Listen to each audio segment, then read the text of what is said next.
सच्चिदानंद स्वरूप ब्रह्म हूँ और ब्रह्म का स्वरूप क्या है? देश काल वस्तु परिच्छेद से शून्य, सजाति विजाति स्वगत भेद शून्य, निर्गुण निराकार निर्विशेष निर्धर्मक। ऐसा उस ब्रह्म का स्वरूप है। यदि हम ब्रह्म हैं तो हमें अपने उस स्वरूप का उसी तरह से चिंतन करना चाहिए जैसा शास्त्रों में वर्णित है। हम शरीर में रहते हुए शरीर से पृथक शरीर की परिच्छिन्नता को बाधित करते हुए अपने निराकार निर्विकार स्वरूप का चिंतन करें। हम चैतन्य स्वरूप सर्वत्र व्याप्त हैं। जो कुछ भी दिख रहा है वह भाषित होता है, वास्तव में है नहीं। स्वप्न जिस प्रकार से होता नहीं है, दिखता है। जागने पर कुछ नहीं मिलता है। स्वप्न को ही दृष्टांत बना करके अपने निराकार स्वरूप का दर्शन करना चाहिए। ये विषय यहाँ पर आ चुका है। पुनः आपकी स्मृति जागृत करने के लिए पुनः नया संस्मरण हो जाए। स्वप्न का एक दृष्टा होता है। जो दृष्टा होता है वही स्वप्न का अधिष्ठान भी होता है। उसी के आश्रय से इस स्वप्न की सृष्टि होती है। इसको मिथ्या इसलिए कहते हैं कि जागृत अवस्था में आने पर आइए जो कुछ भी आपने स्वप्न में देखा था, विचार करने पर आप स्वयं यह कहेंगे कि वास्तव में ये तो झूठा ही है।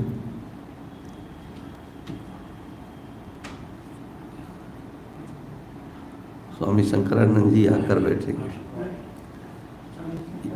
यहाँ बैठ जाओ, इधर बैठ जाओ, ये खाली जगह पड़ी है।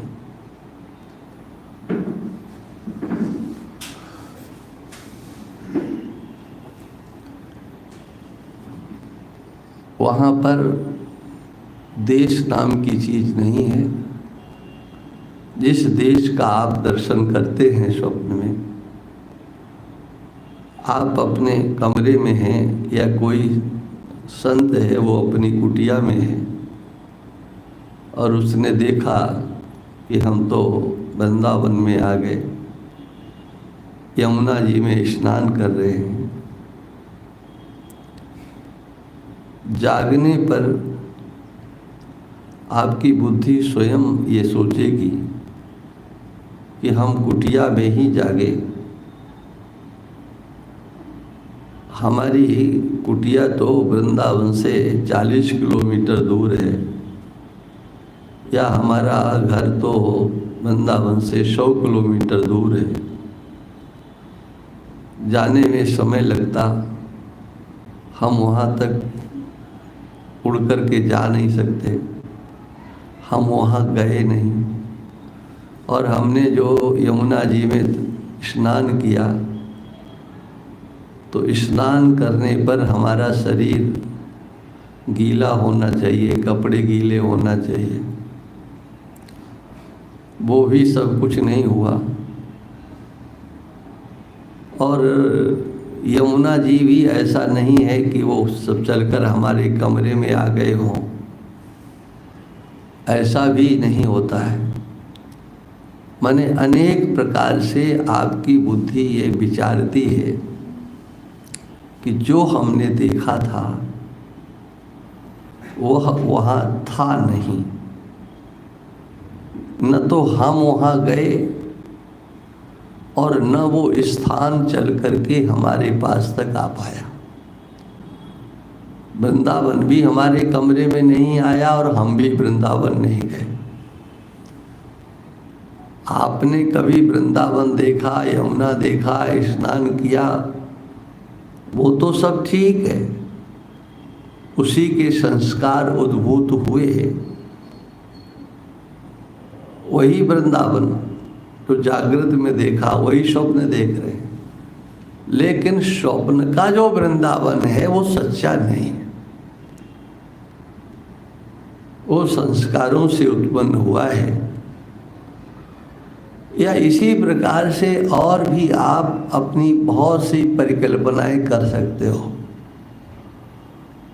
जो नहीं देखा है वो भी आपने देखा, अनेक प्रकार की विचित्र रचना देखी, अनेक प्रकार के लोगों को देखा, वहाँ तो वो सब कुछ था नहीं, वो लोग भी नहीं थे वहाँ। पंडा है, पुजारी हैं, भगतगण हैं, अरे उसमें सामान उठाने वाले चोर उचक्के भी हो सकते हैं, सब हो सकते हैं। अनेक प्रकार की विचित्र सृष्टि वहाँ पर किसके द्वारा रची गई? आपके अनुकूल ही वहाँ नहीं दिखाई पड़ते हैं, आपके प्रतिकूल भी लोग हो सकते हैं, आपको धक्का देने वाले भी लोग हो सकते हैं, आपके विपरीत इच्छा के विरुद्ध भी व्यवहार करने वाले हो सकते हैं।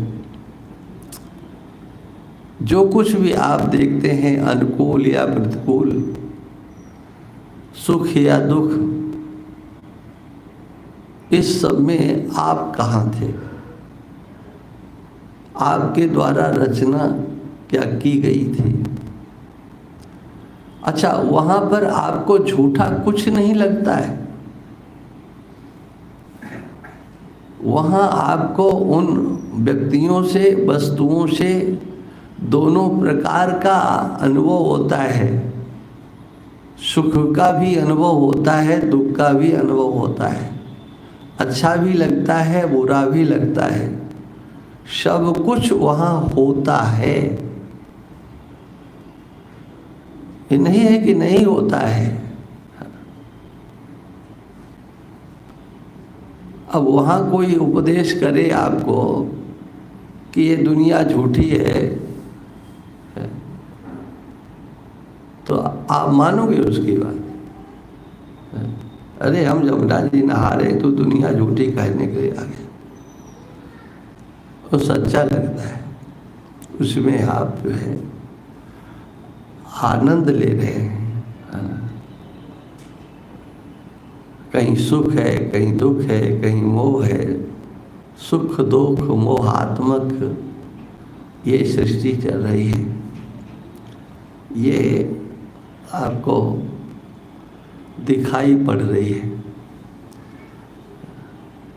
कहीं आपकी ममता होती हुई दिखाई देती है, कहीं आपको सुख, कहीं आपको दुख। यह जो स्थिति आपकी है, वहाँ पर इसका निर्माता कौन है? किसने निर्माण किया? हाँ, देखो, जैसे यहाँ पर आपको शरीर अच्छा लगता है, अपना भी अच्छा लगता है और दूसरे का भी अच्छा लगता है। दूसरों से जो अपेक्षाएं यहाँ होती हैं वो वहाँ पर भी होती हैं। वहाँ वो चैतन्य रूपता भी आपको दिखाई पड़ती है। वहाँ पर आपको अनेक प्रकार की विचित्रता दिखाई पड़ती है, आपके अनुकूल प्रतिकूल। लेकिन कुल मिलाकर के जगते हैं तो ऐसा कहते हैं कि ये मिथ्या है, झूठा है। क्या झूठा था? देश काल, ये सबसे पहले झूठा। सबसे पहले देश झूठा और सबसे पहले काल झूठा। क्यों? वो देश, हाँ, आपके कमरे में आया क्या? आप तो कमरे में ही थे, वो देश तो जैसे का तैसा इतना विशाल आपके कमरे में नहीं आ सकता। आप भी वहां पहुंच नहीं सकते, वो देश नहीं। आप सोए हैं रात्रि में 10 बजे 9 बजे और आप स्वप्न देख रहे हैं, सूर्य भगवान निकले हुए हैं, हम यमुना जी नहा रहे हैं, उनको अर्घ्य दे रहे हैं। क्या वो काल है? वह काल भी नहीं। देश में आपको मिथ्यापना निश्चित नजर आएगा, काल में मिथ्यापना। और वो वस्तुएं भी वहाँ जिनको आपने देखा वो आपके पास तो थी नहीं, आप तो अकेले सो रहे थे। लेकिन एक बात देखो कि जिस तरह से जागृत में आपको वस्तु प्रिय लगती है, देश अच्छा लगता है, काल अच्छा लगता है, अनुकूल व्यवहार अच्छा लगता है, वो जो सब में अनुकूल है तो वो व्यवहार में प्रियता है। काल में आपको सुख मिलता है। सवेरे जल्दी उठने की जिनको आदत होती है उन्हें बहुत अच्छा लगता है प्रातः काल उठ करके ध्यान चिंतन इत्यादि करने में बहुत अच्छा लगता है। काल में प्रियता, देश में प्रियता, वस्तु में प्रियता, आकृतियों में प्रियता, ये समग्र एक जैसा लगता है स्वप्न का और जागृत का। किंतु प्रियता तो रह जाती है, प्रियता तो ठीक है ना, लेकिन वहाँ वस्तु का अभाव, देश का अभाव, काल का अभाव, व्यवहार का भी अभाव। आपने कुछ किया ही नहीं, न किसी से कुछ लिया है और न किसी को कुछ दिया है, किंतु वहाँ व्यवहार होता हुआ जो दिखता है जागने पर, यही स्थिति स्पष्ट हो जाती है कि मैंने तो कुछ किया नहीं, मैंने देखा। देखने वाले आप होते हैं। वो देखने वाला कौन था, कैसे थे? आप सो रहे थे या सपना देख रहे थे, या सपने में आप व्यवहार कर रहे थे? एक आप वह जो व्यवहार कर रहे थे, सुख अथवा दुख को आप साक्षात कर रहे थे, साक्षात्कार वहाँ हो रहा था। और एक सोने वाले आप और एक देखने वाले आप देख रहे थे, क्योंकि जागने पर ही आपका ये निश्चय होता है कि मैंने स्वप्न देखा। तो कितना स्वप्न देखा था भाई? ऐसा तो नहीं होता है जैसे लोग कोई खेल देखने जाते हैं तो कहते हैं हम थोड़ा बाद में पहुंचे थे, या प्रवचन सुनने जाते हैं हम थोड़ा बाद में पहुंचे थे तो इतना ही सुन पाए, इतना ही देख पाए। आप देखने वाले कैसे? जब से खेल शुरू हुआ और जब तक चला, क्या बीच में आप कहीं गायब हुए? आप पूरा देखने वाले थे, पूरा आपने देखा था। लेकिन वो देखना कैसे था, किस तरह से आपने देखा था, कहाँ बैठ करके आपने देखा था, किस शरीर में आप बैठे हुए थे। जैसे आप प्रवचन सुन रहे हैं तो एक आकृतिवान होकर के सुन रहे हो, देख भी आप रहे हैं, सुन भी रहे हैं, देख भी रहे हैं। लेकिन प्रश्न यह है कि आप स्वप्न को देखते समय किस रूप में थे, आपकी क्या आकृति थी और आप कहाँ थे। कमरे में थे या कमरे के बाहर थे,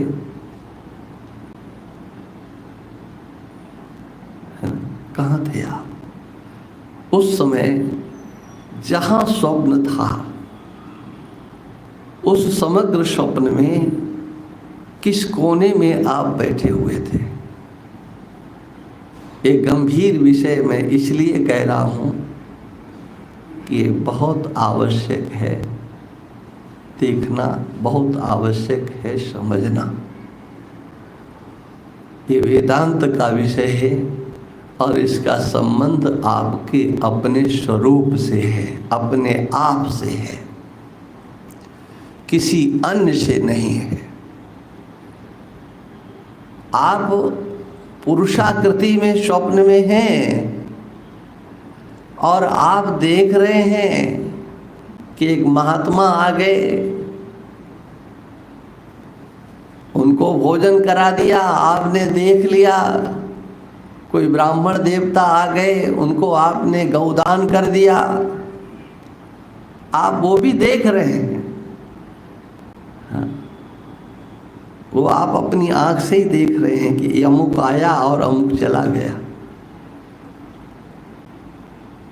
लेकिन वो समग्र जो आपने देखा स्वप्न, समग्र स्वप्न, मैंने स्वप्न देखा, तो उस समय आप कैसे देख रहे थे, कहाँ बैठ के देख रहे थे। आप करता नहीं, क्योंकि कभी कोई व्यक्ति नहीं कहता कि मैंने स्वप्न में कुछ किया। क्यों? क्रिया के मूल में पहले संकल्प बैठा होता है, संकल्प के मूल में पहले ज्ञान बैठा होता है, ज्ञान होता है, फिर इच्छा होती है और फिर क्रिया होती है। यही क्रम है। जो आप जागृत में कर्म करते हो, उस जागृत के कर्म की ये शैली है। आप करो चाहे भगवान करें,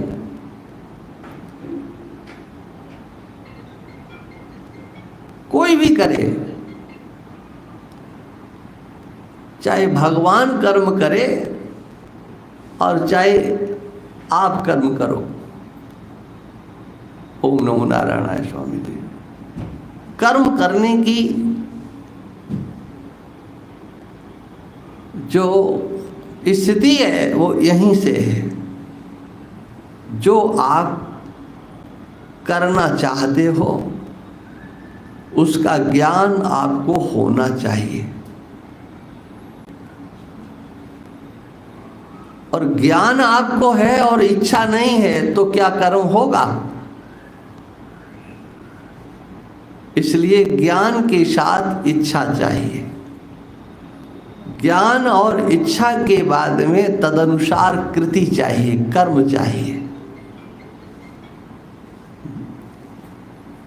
ये एक क्रम है।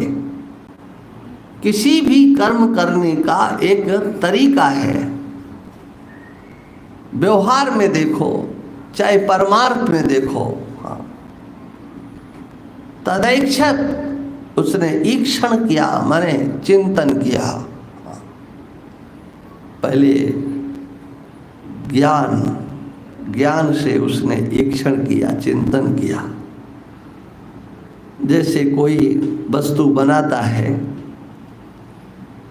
मिट्टी का बनाए, मिट्टी की वस्तु बनाए, लकड़ी की वस्तु बनाए, कोई डिजाइन उसमें देता है तो पहले वो आकृति उसके ज्ञान में आती है। कितना बनाना है, घड़ा बनाना है तो कितना बड़ा बनाना है, उसका ज्ञान है। ऐसे ये उदाहरण है। देखो घड़े अड़े के जो उदाहरण दिए जाते हैं ना, लोग कहते हैं बार बार वही घड़ा घड़ा घड़ा। अरे सीधा सरल में समझ आता है, इसलिए उसका उदाहरण दिया जाता है। कोई घड़े से हमारा प्रेम थोड़ी है, कोई हम उसके प्रचारक थोड़ी हैं कि पैसा थोड़ी मिलता है घड़े वालों की हम प्रचार कर रहे हैं तो घड़ा घड़ा घड़ा करते। सहज रीति से ये समझ में आ जाता है उदाहरण, इसलिए दिया जाता है कि किसी को घड़ा बनाना है, घड़े बनाने वाले को, उसके पास कई कुंटल मिट्टी रखी है, देख तो सब प्रत्येक ढेर को रहा है पूरा का पूरा, लेकिन अब घड़ा कितना बड़ा बनाना है, यह वह पहले सोचेगा। इतनी मिट्टी से घड़ा बनेगा, हाँ ये भी समझ लिया, लेकिन अब वो मन में आया चलो आज नहीं बनाते, हटाओ, तो बन जाएगा क्या? ज्ञान के साथ साथ उसका संकल्प होगा कि हाँ चलो घड़ा बनाते हैं, और जिस प्रकार से घड़ा बनेगा उस प्रकार से वह प्रयत्नवान होता है, वो सामग्री संग्रहित करता है। तीनों से फिर उस वस्तु का निर्माण होता है।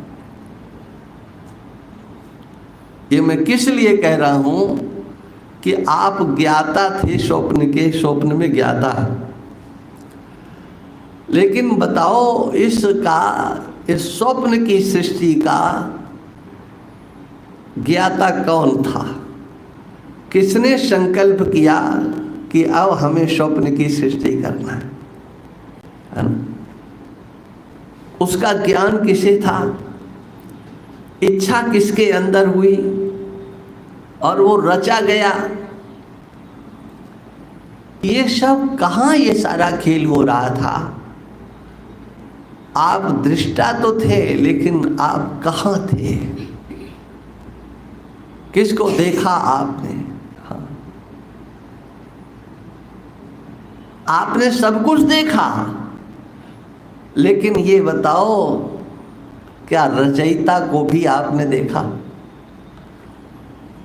जाग करके क्या कभी सोचते हो ये सपना किसने बनाया था?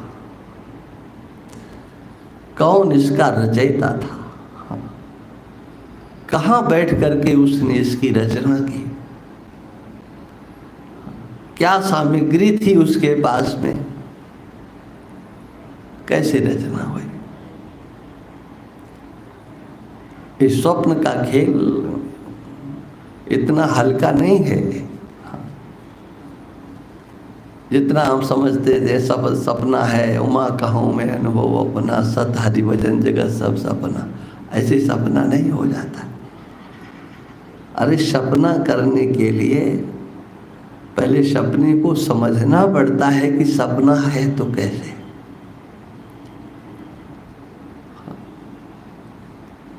और इसीलिए आपको सपने पर विचार करना है, और सपने से ज़्यादा सपने का विचार इसलिए करना है कि इसमें आपको अपने आप को देखना है कि आप कहाँ थे। है अच्छा लगा, हाँ, आपके ज्ञान से वो सृष्टि, वो खेल जिसमें प्रियता भी है, चैतन्यता भी है और सत्ता भी है, ये वहाँ सपने में किसकी है? तब ये कहना पड़ता है जो ग्रंथकार ने कहा, मय्ये बोध चित्त गोमनी जगत गंधर्व पत्तनम। ये समग्र सृष्टि मुझ चिदाकाश में ही हो रही है। वो चिदाकाश स्वरूप में हूँ यहाँ पर। हाँ, शुद्ध स्वरूप से दृष्टा होता है स्वप्न का शुद्ध स्वरूप, और केवल चिन्मात्र होता है। वहाँ उस स्वप्न के व्यवहार से लिपायमान नहीं होता। एक वह होता है जो स्वप्न अवस्था में व्यवहार से लिपायमान दिखाई पड़ता है। अच्छा हो गया, बहुत अच्छा हुआ, ओ हो, आज तो बड़ा आनंद आ गया। स्वप्न में वो हर्षित होता दिखाई पड़ता है। जेब कट गई तो मुंह लटक जाता है। सपने में भी अरे जेब कट गई, किसी ने साफ कर दिया, दुख होता है। जागने पर भले ही अरे कुछ नहीं हुआ, कटी नहीं है, कोई बात नहीं, लेकिन उस समय तो परेशानी होती है। ये समग्र जो स्थिति है, एक सुखी दुखी हो रहा है, ध्यान रखो। स्वप्न के व्यवहार में एक सुखी दुखी हो रहा है, और एक सुखी दुखी होने वाले को देख रहा है। ये है आपके स्वप्न की स्थिति। माने इसी प्रकार से इस जागृत को लेकर के आइए। कहाँ रचा, किसने रचा, क्या रचा, इस चक्कर में मत पड़ो। कैसे सृष्टि हुई, ये भी एक झूठा स्वप्न है। तथा जागृत प्रपंचोयम मई माया विजंबता।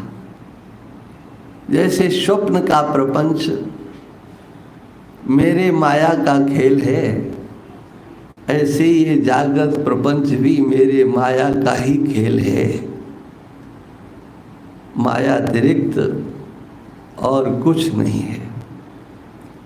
ये मायामयी सृष्टि है। बोले इसमें रमणीयता दिखाई पड़ती है, इसमें प्रियता दिखाई पड़ती है, सत्यता दिखाई पड़ती है। कहा हाँ, दिखाई पड़ेगी। अधिष्ठान जैसा होता है, उस अधिष्ठान की सत्ता अध्यस्त में उसी प्रकार की हो जाती, चली जाती।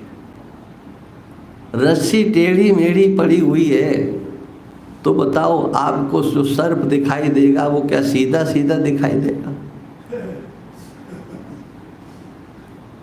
है? रस्सी हो टेढ़ी मेढ़ी और सर्प दिखाई दे सीधा, ये तो नहीं हो सकता है। अधिष्ठान का स्वरूप उसमें अध्यस्त हो गया।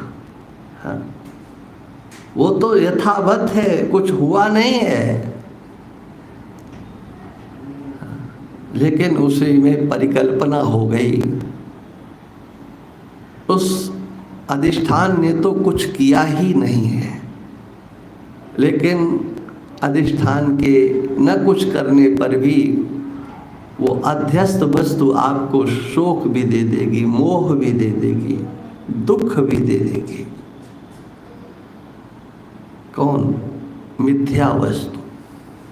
हाँ, इसमें बहुत ताकत होती है। मिथ्या वस्तु में बहुत ताकत होती है, लेकिन अधिष्ठान में कुछ नहीं होता है। और जब अधिष्ठान का ज्ञान होता है तो जो शोक है, मोह है, भय है, सुख दुख इत्यादि जो भी प्रतीत होते हैं, अधिष्ठान का ज्ञान होने पर उनसे मुक्त होने के लिए आपको कोई दूसरी साधना नहीं करनी पड़ती है, कुछ भी नहीं करना पड़ता है। केवल अधिष्ठान का ज्ञान प्राप्त करना पड़ता है।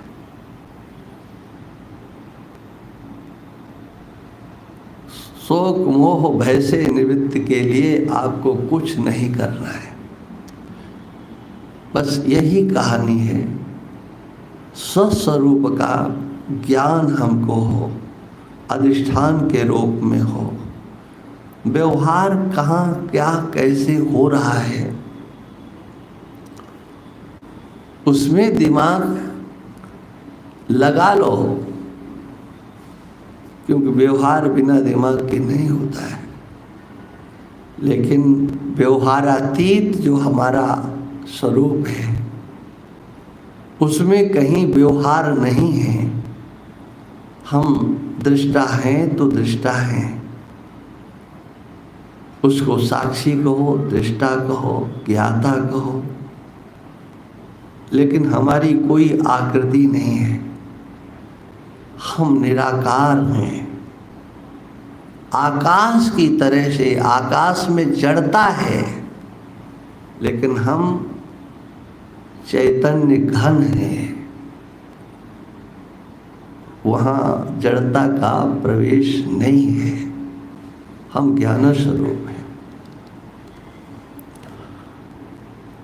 ये हमारे स्वरूप की चर्चा है।